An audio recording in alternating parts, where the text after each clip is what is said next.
जय श्री राधे राधे राधे। प्रिय साथियों, प्रिय भक्तों, माता बहनों, आप सबके चरणों में साष्टांग दंडवत प्रणाम करते हुए आशीर्वाद लेना चाहता हूं। चलिए आइए आते हैं मुख्य विषय की ओर।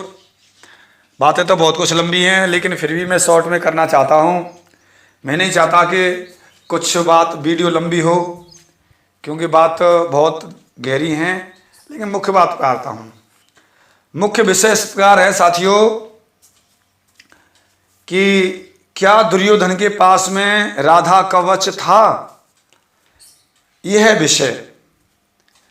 जब सभी कौरव मारे जाते हैं, लास्ट में भीम और दुर्योधन का युद्ध होने की संभावना रहती है, और दुर्योधन को जब ढूंढते हैं, दुर्योधन एक सरोवर में जाकर छिप जाता है।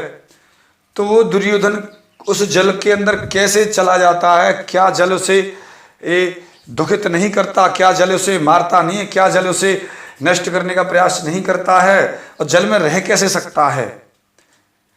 तो वो एक क्या तरीका था, उस रहस्य को मैं साथियों आज पहली बार आपके समक्ष प्रस्तुत करने जा रहा हूं। वो इस प्रकार है साथियों कि जो शिव जी कह रहे हैं यहाँ पर राधा कवच था, वो भगवान श्री कृष्ण के पास में था, और जो राधा कवच था शिव जी को भगवान ने दिया था। उसके पश्चात में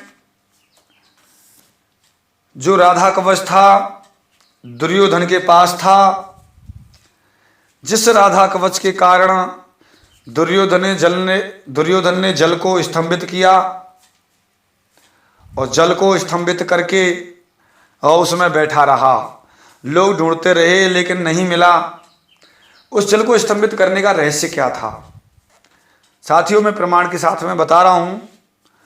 दुर्योधन उस राधा कवच के कारण ही जल में बैठा हुआ था। जल उसे बाधित नहीं कर पाया, जल को स्तंभित कर दिया था। आगे चलते रहस्य सुनाते हैं आपको। पूर्व काल में दुर्योधन कौरवों ने निश्चित रूप से इसी कवच को सिद्ध करने के लिए अग्नि और जल को स्तंभित किया था। दुर्योधन ने पूर्व समय में जल और अग्नि को स्तंभित करने के लिए इसी कवच का प्रयोग किया था।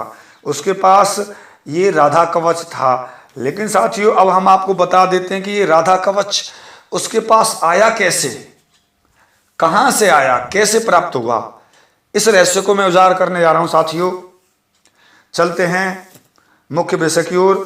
पूर्व समय में एक समय में यह कवच मैंने और शिव जी ने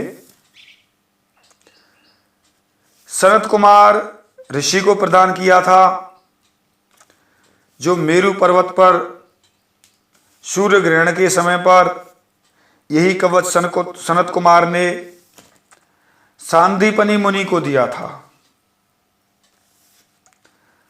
सनत कुमार जी को दिया था। सनत कुमार जी ने सांदीपनि मुनि को दिया था। सांदीपनि मुनि ने अपने शिष्य कृष्ण बलराम को दिया था, और बलराम ने अपने शिष्य दुर्योधन को दिया था यह कवच। क्योंकि दुर्योधन श्री बलराम जी का शिष्य था। गदा की शिक्षा दुर्योधन ने बलराम जी से ली थी, इस कारण से शिष्य था। और उसी शिष्यता के कारण बलराम जी ने दुर्योधन को राधा कवच दिया था। इस प्रकार राधा कवच दुर्योधन के पास आया साथियों। ये बड़ा गहरा रहस्य है, बड़ी गहरी एक बात है, जिसको मैंने आपके समक्ष शास्त्रों से उजागर किया। साथियों, ये मैं दावे के साथ कहता हूं, मेरी कोई भी बात कभी झूठी नहीं है, प्रमाणित है, शास्त्रों के अनुसार प्रमाणित है। कोई भी विद्वान कभी भी जीवन में कभी भी मेरे से किसी भी वीडियो के बारे में साक्षात्कार कर सकते हैं, और प्रमाण मांग सकते हैं। मैं ऐलान के साथ में दुनिया में एक मजबूती के साथ अपनी बात रखता हूं, इतनी मजबूती के साथ रखता हूं जिसके बारे में कोई जवाब नहीं है, और बहुत बड़े प्रमाण के साथ रखता हूं। अन्य चैनलों की तरह मेरा विचार ऐसा नहीं है कि इसकी सुनी उसकी सुनी और प्रस्तुत कर दी। बहुत से लोग कमेंट करते हैं कैसे, आपको कैसे पता है। उनके लिए यही बात है कि आप पहले लघु सिद्धांत कौमुदी पढ़ें, तब आगे की कोई बात करें, अन्यथा मेरे जो नियम है उसके अनुसार फॉलो करना पड़ेगा। चलिए साथियों, ये रहस्य आपके समक्ष प्रस्तुत किया और आपने बड़ी कृपा बरसाई है, इसी प्रकार आगे बरसाते रहें, इसी आशा के साथ में जय जय श्री राधे राधे राधे, जय श्री राधे।